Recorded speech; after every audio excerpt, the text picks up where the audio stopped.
It's the Brad and John Show. It is the Brad and John Show. Today's date is the 29th of January. January's almost over. And you know what? I have one question, John. I have one question. And Al Gore, Mr. Al Gore, here's my question to you. Where the hell's global warming? You know what I'm saying?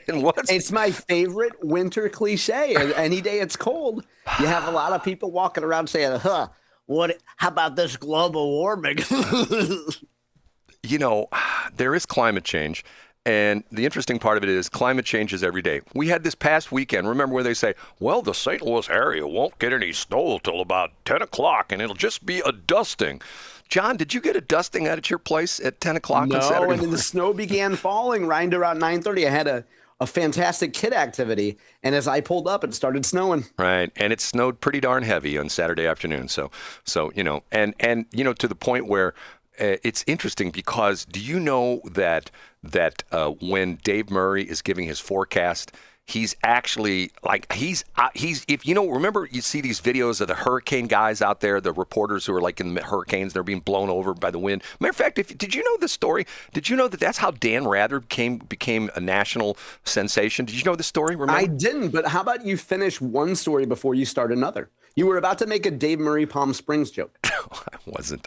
I have a lot of respect for Dave. Dave Murray taught me how to read color radar weather. He taught you how to read, Brad. I'm so happy that you were part of that adult literacy program at the Y. John, I've told this story before about my ex-boss, Ron Grubbs. Didn't I tell you this story? No, who's Ron Grubbs? Ron Grubbs was my ex-boss, okay? And does he have any wacky phrases that you repeat every week? No, that's another one of my ex-bosses. Ron Grubbs was, you know, and what's interesting, he's one of these guys, he's like the teacher you hated, and then when you grew up, you realized that the teacher you hated was the best teacher you ever had. You know what I'm saying?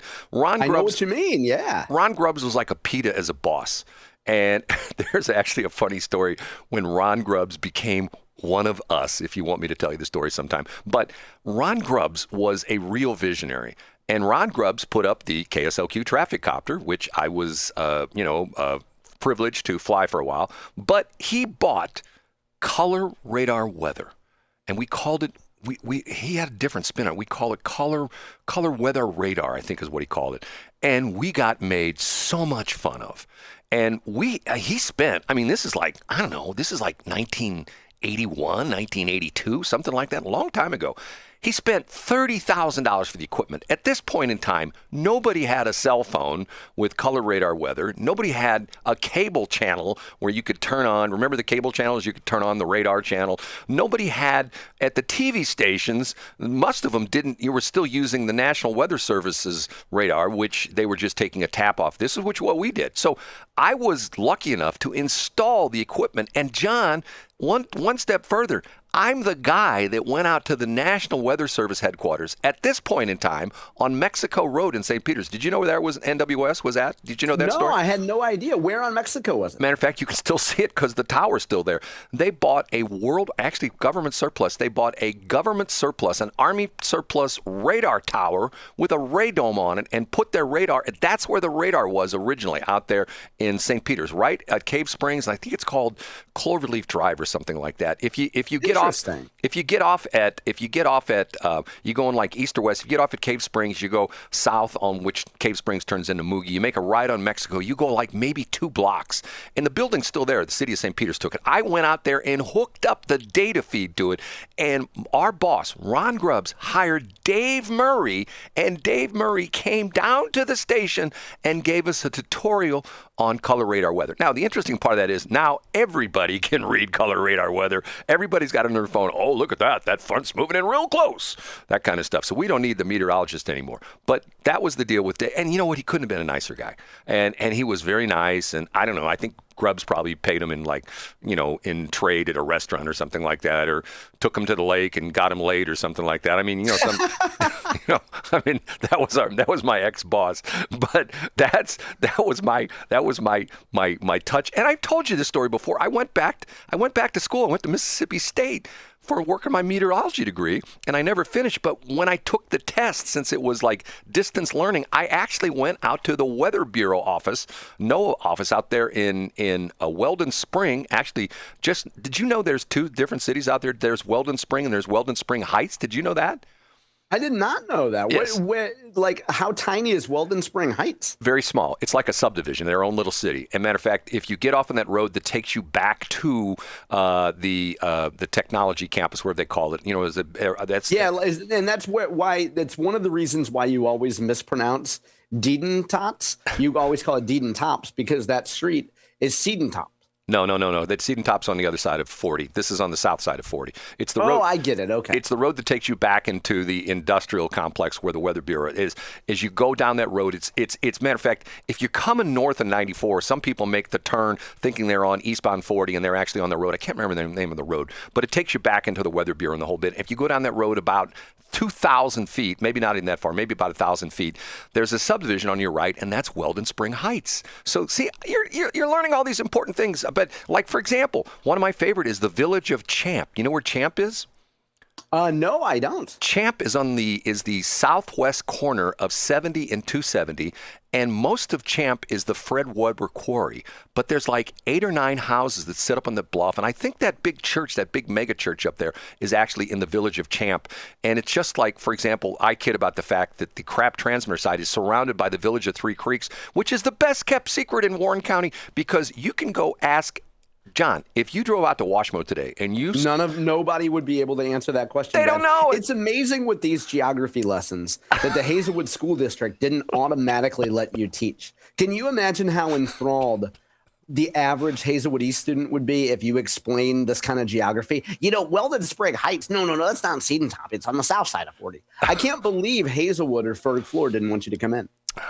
See, we run a promo. See, Brad, you only need to spend $70,000 at SLU, and then you can get a cheap piece of paper that says, hey, you can go teach Tyreek how to read at age 17. But the ridiculous part of that is I can put my name into the Kelly Girl Services, and I can teach every day as a substitute, and nobody asked me about my education at all. You know what I'm saying? Would you say you can slip into the Kelly Girls?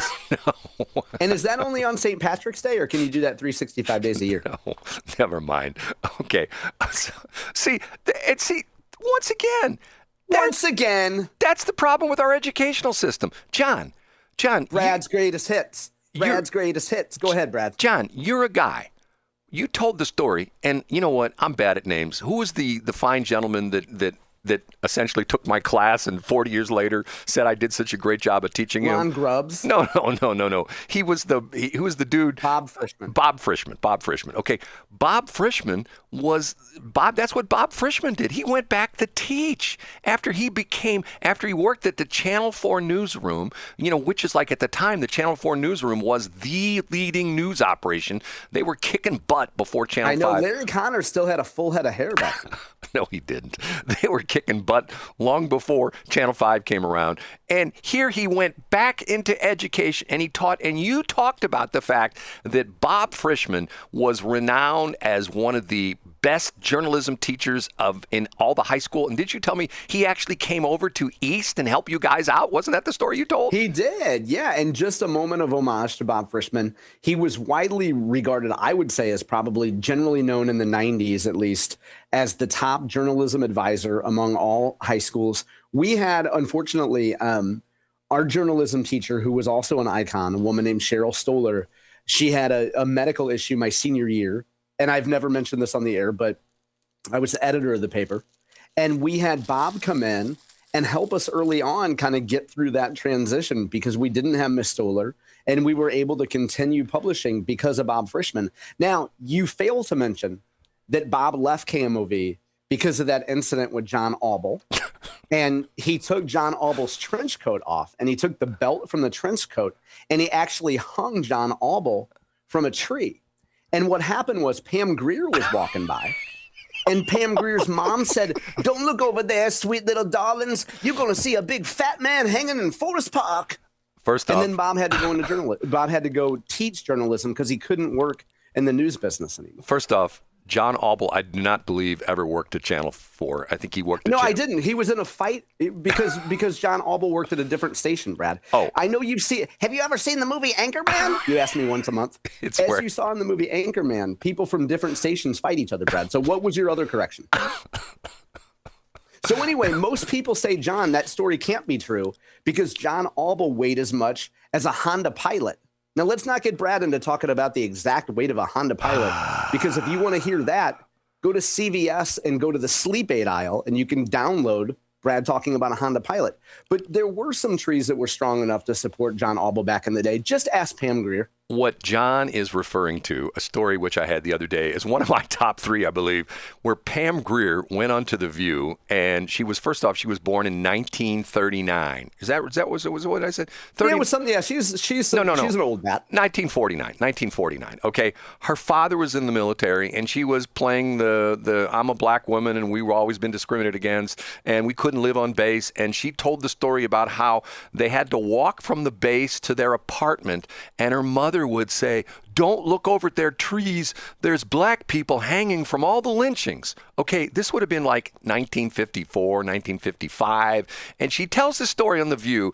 And of course, did the women on The View push back and say, "Pam, hold on a minute. They did. They fact-checked her immediately, no, Brad. They didn't say squat. They did. So then all sorts of people start posting all this stuff on Facebook and on the social medias going like, okay, according to the official documents filed in the state of Ohio, the last lynching was like in 1912 or something like that. And yet Pam Grier goes on The View and talks about how white people are so biased against black people that in 1953, when she's walking home from the military base where her dad was to their apartment because she couldn't live on the base because black people weren't allowed on the base, her mom told her, "Don't look over in those trees because there's black people hanging from those trees because of all the lynchings."